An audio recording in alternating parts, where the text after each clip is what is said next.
Yo, what's going on, everyone? It's your boy Jack OATz to go. You either know or you don't.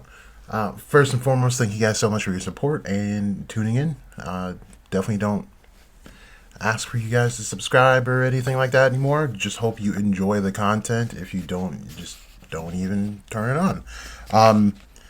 But yeah, thank you guys so much.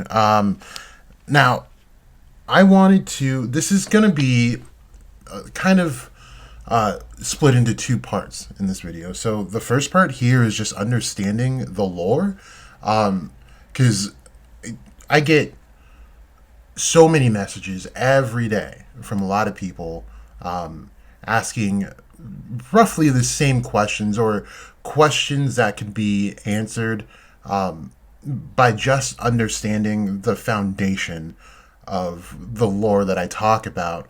I do believe there are other videos on this channel that really do go into depth of the nature of the Clipot and the demons that dwell in it. But I understand there's a lot of videos here and it's hard to find. So hopefully this can kind of clear some things up and get some ideas across. Because there's going to be some things moving forward in this series that we're going to have to look out for. And the main thing is just false flags. The point of devils in any lore is to cause confusion, chaos, just anything that disrupts the natural flow of things, right? So everyone right now is all up in grips because there's the panel that says there are three demons or three devils that rule over space, gravity, and time. And then the devil not summons is the pillar that holds those three up. So now remember, pillar is insinuating that it is holding up the actual the actual monument in question, right? But we also have to understand that the Clipot is not just straight up and down hierarchy. We have to remember, and this is something I even said when I put out the video telling you guys that these devils that came out of the Clipot first was not the Thaumael, even though they were twins. They are going to be Lilith and Nama. And I say in that video that just because, let me back up a little bit, because a lot of people were under the impression that, of course, the mother of all demons would be last because, she birthed all the demons. And that's kind of the way your head goes when that happens, right? But I say in this video that just because Lilith comes out first or Nama comes out first with Lilith doesn't make them any less important than the demon below them. There are different responsibilities that each devil has within the Clipot. Like I said, it's not just straight up and down. Yes, maybe in terms of power, but just like the Sephiroth, you cannot do without one of those emanations of God. It takes that entire thing to form and create the perfect whatever you're creating, vessel or whatever you want to correlate it to. So you need all of them, and they need to work intrinsically. So everyone has a task, and to get more into like the false flagging, Tabata hit us with the false flag, like I just said with Lilith and Nama. We thought, or you guys, I didn't think that was the Thaumael coming out because they were twins. No, that was the only basis that we were going off of, and not not to point out the obvious. Anyway, so we have to understand that there are other functions. So one of those functions being like the Great Dukes of Hell. Okay, and we're going to kind of get into that, but I want to start with the false flagging. So throughout this clipotic order of devils, you're going to get names that correlate to Lucifer somehow. Okay, this is not their name. It's not their true name. It is pretty much the function that you're seeing. So if you see Lucifuge, Rofocal, Lucifuge and Rofocal states his position in the hierarchy. That does not make him Lucifer. That is just what he goes by. That is his title, right? As you would in the military say, call your commander the commander and not Bob Swanson. I mean, that's just Bob Swanson is his true name. His title is Commander. Okay, so I hope it makes sense when I put it like that. And just to give you guys an idea of false flagging that's going to be coming up, we have a devil coming out. It's going to be, so we just did the first seal. For the second and third seal, we should be getting some more false flags. I guess I kind of wrote these out of order. So we have Baal that should be coming out in the next seal. Now, Baal is a false god. And he's mentioned to take the name of Belial, just straight up. So, like, if and when the second seal lifts and it goes like, oh, I'm Belial, we can't really trust it too much. And I know I just read one thing, but I'm going to keep going. But just the etymology of Baal's name himself, it literally translates to Lord, Master, Owner, and Husband. I mean, these are all very high up titles, the lowest being husband, of course, but I mean, how confusing can that get, right? And the names of other devils even stem from Baal himself. So you'll get names like Baal Zebub, Baal Berith, and also Baal Peor, which would be Belphegor. Then even in early history, Israelites were referring to Yahweh as Baal. So this is why things can get extremely confusing as far as these names go. We now have Lucifero and Lucifugus, right? And this Lucifugus is still not the highest. So this should tell you that this, what I'm telling you, holds a little bit more weight. Other devils like Belial straight up goes by Satan himself sometimes. So these are things we need to watch out for. We can't be getting false flagged every single time, a new devil comes. I know we want it to be the big bad finally, but there's a very intricate story Tabata is writing. And if we just get the big bad right away, what is that going to do for our story and the longevity of it? It's not going to do much. It's more of a detriment, if anything. So, I get the tons of excitement. It's just that we have to also remember this is a mangaka that is aiming for longevity, hopefully. We don't want to end the series right away with the big bad. There's still a lot of questions that need to be answered. So this is what I wanted to bring to the table. Just look out for the false flags. These devils have been known to be false prophets, false gods. And if you look up almost any of the Clipotic devils, there is a fine line between them being gods and being classified as demons in other cultures. A lot of these beings were praised in some way or another as gods, and were deemed later to be false gods. Again, things just to keep in mind. So I guess to get into the theory part of this video, we're going to split into three, because I do want to talk about the chapter that we just got. So we finally get Nox's almost whole backstory, not the entire thing, I'm sure. And then we also see what happens with Morgan. So Nox was pretty much asked by his parents to become the head of the household, even though he's not the eldest. And instead, they wanted him to become the head of the household because their family has been devoted to studying demonology throughout generations, I guess. So his magic just corresponded to their family much better than Morgan. And especially personality-wise, Morgan was a goody two-shoes, as Nox puts in the previous chapters, where he's more unruly than Morgan. So it was the obvious choice. They even mentioned that the spirit was the same that carried on with the magic and all that stuff. So and one thing I want to mention, that his grimoire is still blank. So that's really interesting to me. I really hope they go into that, because it shouldn't be blank, I feel like.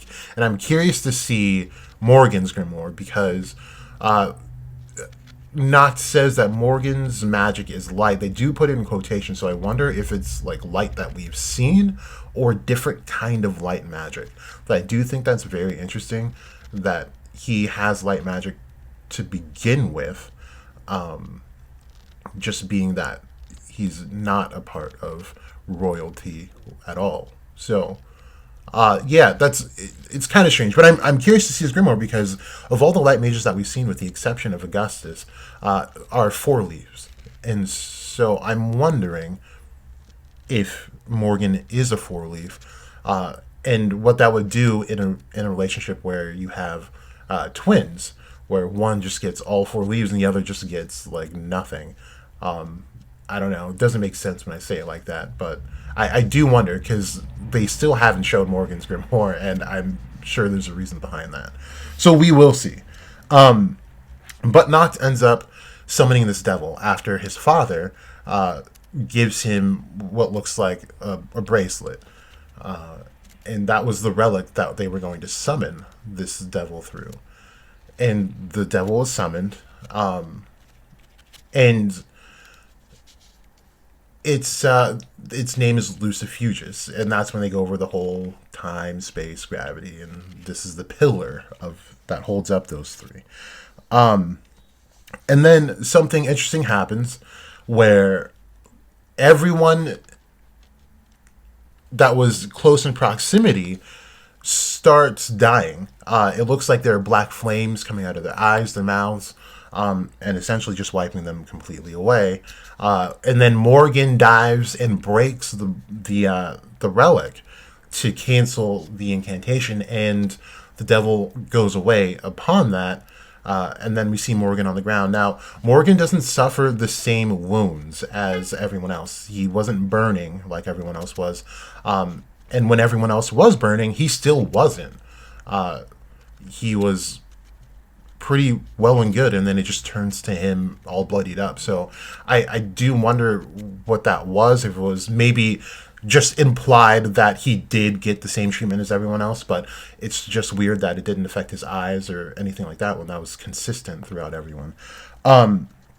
So let's talk about this devil, though. This devil, I feel like, could be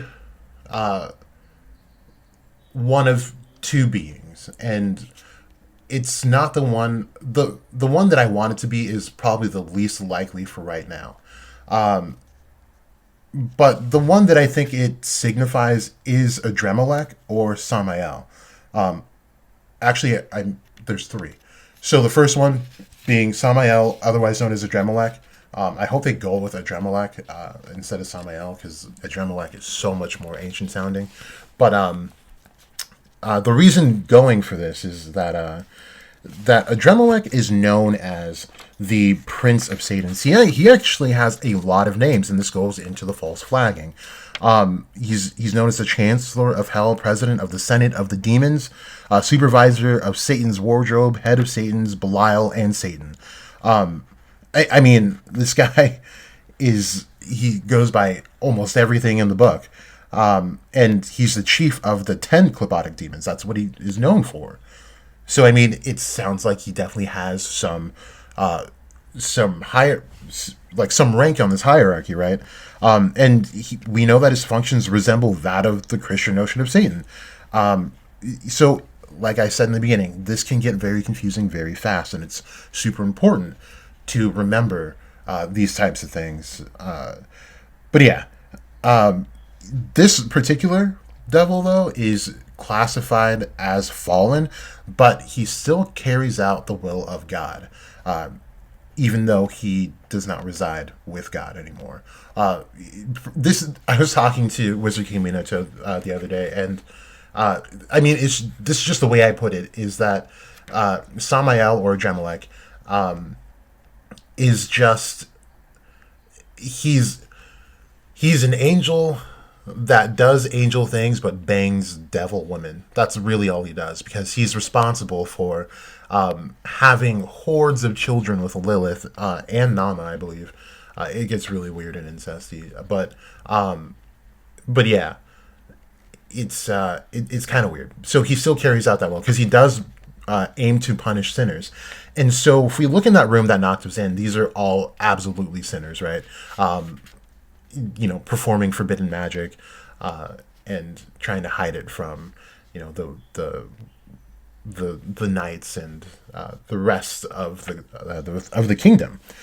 So when we see everyone start burning up, and then Morgan's totally fine until he touches or breaks the relic, it looks to me as if that's exactly who that devil was going for, were sinners.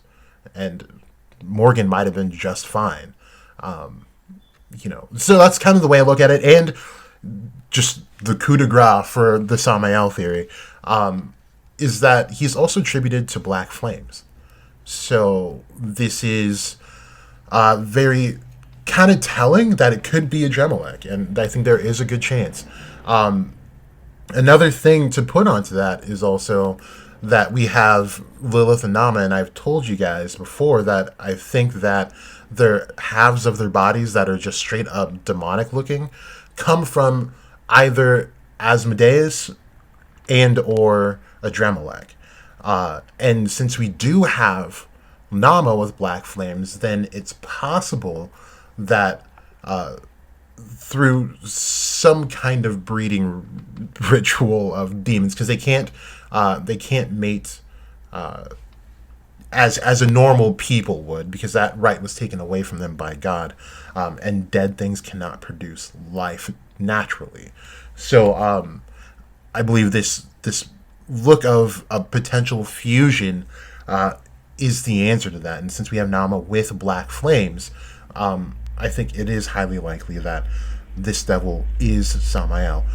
But it could be another one, and it could be Asmodeus. Now, the lore behind it doesn't quite fit what happens here. However, Asmodeus resides in the clip that is called the Burning Ones of God. So, I mean, you can take it however you want it. If not Samael, it could be Asmodeus. Could be, who knows. But then there's the third that I do want to talk about, and this will get into more of the intricacies of the clipboard itself as well.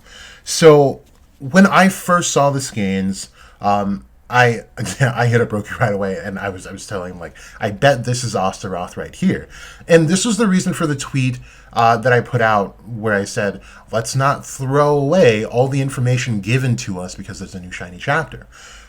We have to remember that there's a whole separate reveal of Nox's last name because it's important, right? His last name is Noct Faust. Now, we know that the legend of Faust includes Osteroth, and we know this because some renditions of this legend directly state that it's Osteroth. Most of them say Mephistopheles, but they also give him all of the requirements, like being a great Duke of Hell, related to the same planet and sign that Osteroth is. So the parallel is still there, whether you want to call them Mephistopheles or Osteroth. But I was messaging Broken, and I was like, I bet you this is Osteroth, because they say when you summon Osteroth, there is a super foul stench. It's lethal. And the only way to bypass being killed by his breath is by holding a magic ring up to your face. Now, I know that Nox's father hands him a bracelet, but if you look at the size of that devil, that bracelet is probably the size of his finger. So, and why is it that relic is specific to that devil? So I hope you see what I'm getting at there. So, this could be the ring that Faust has to hold up to his face to withstand the presence of Osteroth. Now, remember, in the story of Faust, neither Mephistopheles or Faust want to damn people, because that's exactly what they need to do in order for this contract to stay alive, is to offer souls to Lucifer. And like I said before, Osteroth is known for being good, but almost also to a fault. But neither of them want to take innocent souls, but they find a happy medium where they take damned souls. So again, I point you to the panel where it starts showing everyone dying. And although it does look like black flames, that could just be the effects of his presence. Maybe not odor per se. I don't know how Tabata would roll that one out if he decides to, but I think the possibility is there. Now, note that Morgan was still alive, and he's not a already damned soul. The other ones were. So I think it makes sense that Morgan is still alive when this devil is around. And I mean, if you look at it, the devil's just chilling. Like, we didn't really get too much from him. I think it was all rather interesting. But some things to note about Astaroth. He is a great Duke of Hell, like I've mentioned, in the first hierarchy with Belial and Lucifer. Now, Belial, Lucifer, and Astaroth make up what's called the Evil Trinity within the Clipon. So when I say the Evil Trinity, I'm pretty much saying that this is going to be what they are referring to as the top devils having the magic of space, time, and gravity. Okay? We've seen Lucifer with Lucifero with gravity. We know that's there. Then we have the space magic, which we can probably start confirming that Xenon's devil is Belial, since he's the only one with spatial magic right now. And then we have Astaroth, and that only leaves us with time magic. And so this is where the theory is going to start, but I do want to give you a few more things about Astaroth before I get into this. And as a side note, this Belial being Xenon's devil, I think it's hidden because they're going to roll him out as Satan. Because, like I've said previously, Belial is noted to go by Satan himself. That's what I'm thinking. So anyway, more about Astaroth. He's known to teach men how to become invisible, teaches math, crafts, and can even lead them to treasures. So let's start on the first point. Teaching men to learn to become invisible. I did this in another video talking about knots, actually, and how I used to believe that Astaroth was his grimoire, being that it was blank and it was just kind of mysterious. But invisibility doesn't necessarily have to mean just like turning invisible, like freaking what's her name, Violet in The Incredibles. Invisibility can be like Mystique, and this is the exact point I point out in that video as well. You put Mystique in a crowd and she can transform into anyone. You could pass by Mystique and Mystique is still physically there, but invisible to you because you don't know which one Mystique is. All right. So if you don't know what you're looking for, that thing is going to be invisible. And I'm going to circle back around to that very, very notion too. And so more on Astaroth, he will also answer any questions that are asked of him regarding past, present, and future. He also knows about the creation of the world, the fall, and believes he was unjustly punished. Okay, so, I mean, this guy knows everything.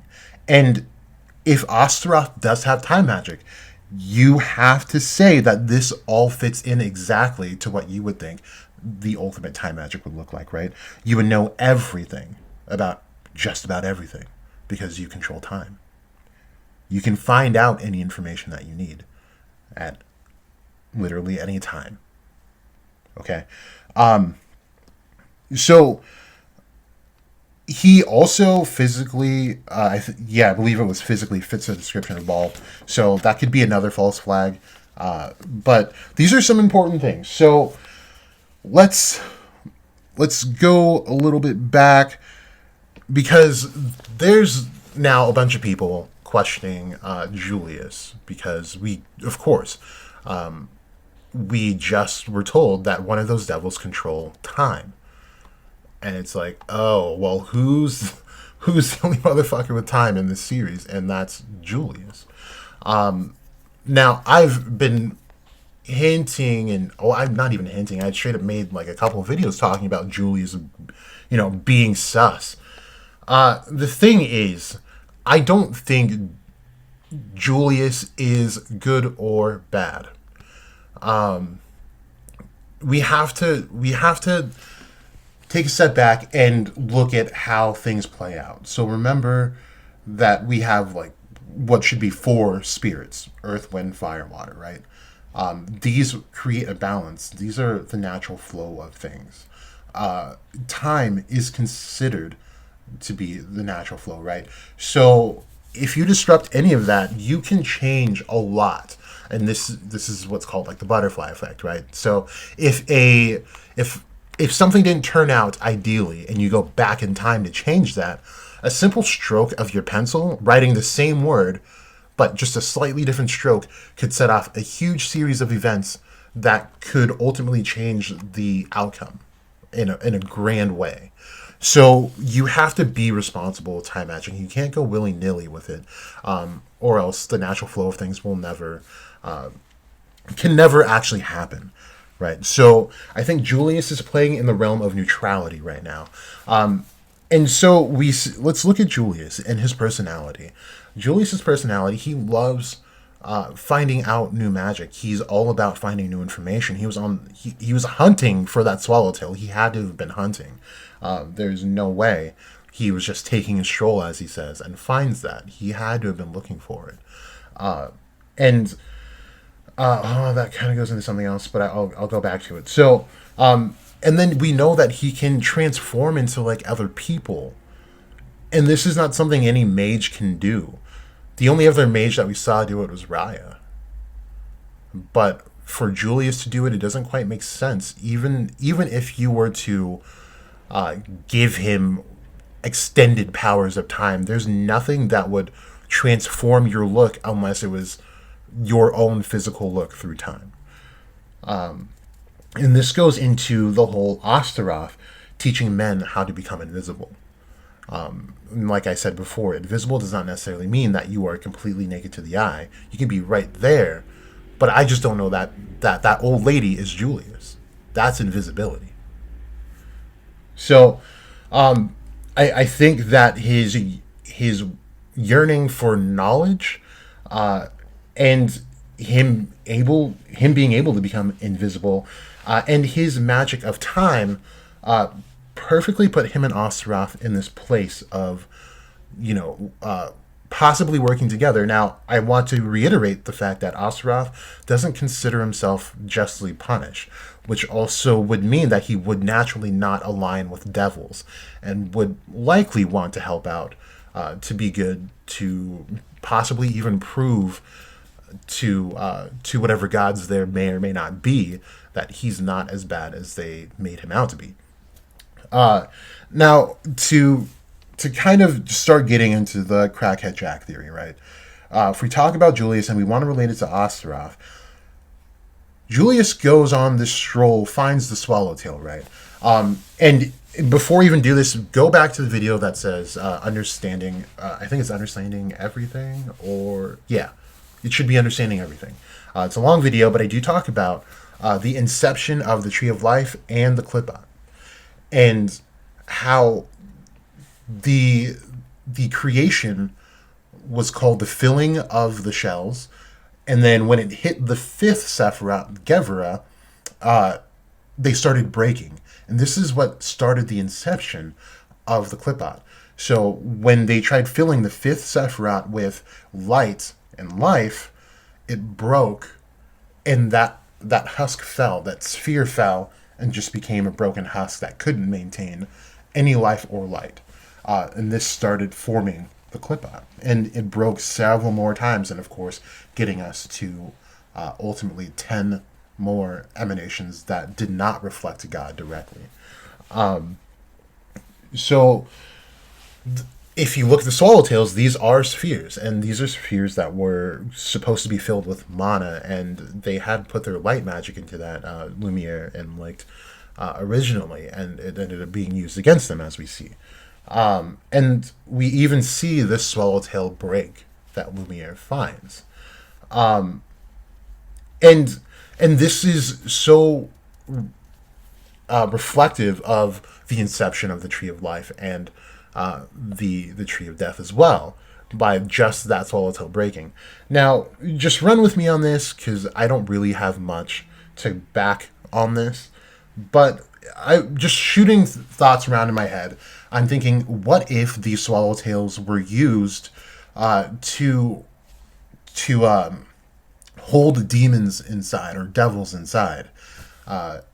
And there are, in fact, 10 of them that hold each devil, right? And Julius finds one, and he says, this swallowtail happened to be compatible with my magic. What does that even mean? Like, he's the only guy that's ever had time magic, and the whole purpose of these swallowtails were to hold in magic. And I find it very hard to believe that that one just had, like, this time magic that was compatible with him. So if we take that, this could have been the tool that holds in this devil Osteroth. Then Osteroth being the devil of time in the series, and Julius being a time mage, would ultimately make sense as to why he was able to make it so that it was compatible and he was able to resurrect himself and all that, right? I think there have been... I think Julius and Osteroth could have been working together to influence the outcome of something that might be happening in the future. Because we have to remember, Julius kind of sat by and watched the elves kind of start to take over. Because he was on to Longreese. He just wanted to watch it play out. But he ultimately didn't do too much in the way of stopping it, because he could have prevented it entirely, but he didn't. And his inaction makes him look extremely sus. But then to put it into perspective of where we can't just stop the natural flow of things, this could be Julius letting time play out as it did. And I think we're going to end up getting into some time travel or some alternate realities, and that's going to be probably another video, because there's still some stuff that alluded to that possibly being a thing. But I think that's what I think. I think Julius is playing this neutral character in the story to somewhat influence things here and there, but not the entire thing. So it is very strange. Everything about Julius is very strange, because I think it was said by the Dryad herself that even humans can't hold as much magic as elves. There's obviously certain bodies that can handle certain amounts of mana, and right now we have humans at the lowest, with elves ranking higher than that by a pretty vast amount. And then we have these devils who have, every time we see we even saw, it was Dante, they said he had infinite mana, like just straight up, there's no end to this. They said that about Zagrid. So we have to assume that these guys are holding all types of mana, like more than bottomless, more than infinite at that point, right? And then we see Julius, who Patri even says, this guy isn't, like, is he even human? What is he? And then we see his grimoire is nothing any man has ever had, right? So I do think that there is some credence to him possibly working with whoever the devil of time would be, but in this theory, for me, would be Osteroth. And to what end, I'm not quite sure. It seems like a third-party agenda while everyone is trying to stop the Clipbot. It seems like Julius was collecting the things needed for this to happen. And like I said, that'll kind of be the next video, because there's more on that I want to talk about. But yeah, the main point of this video is be careful of the false flags.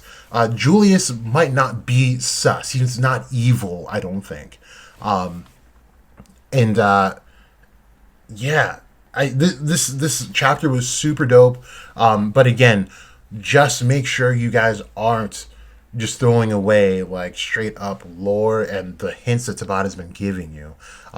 When these crazy things happen, because it's easy to start blindsiding readers when exciting things happen. So just be careful. Don't let Tabata get to you like that. But I don't know. I could ultimately end up being wrong. Like, I'm probably ending up wrong on this Belphegor thing. I really hope I'm not, but it looks like I am. And I might have to deactivate this channel if I am. But yeah. Oh, just another note too. When I meant to put on a Dremelech. When a Dremelech is summoned, he's known to burn the eyes of the people who summoned him. So, that's kind of what happened in the chapter. So, like I said, that devil that Nox summoned could be any one of three demons, and that being a Dremelech, Samael, or Asmodeus, or Osteroth. I would hope it is Osteroth, but it does look like it is a Dremelech, or maybe even Asmodeus. But let me guys know what you thought about the chapter in the comment section below or on Twitter. It was really interesting, and I of course can't wait for the next chapter. But I would love for Lilith and Nama to start talking now.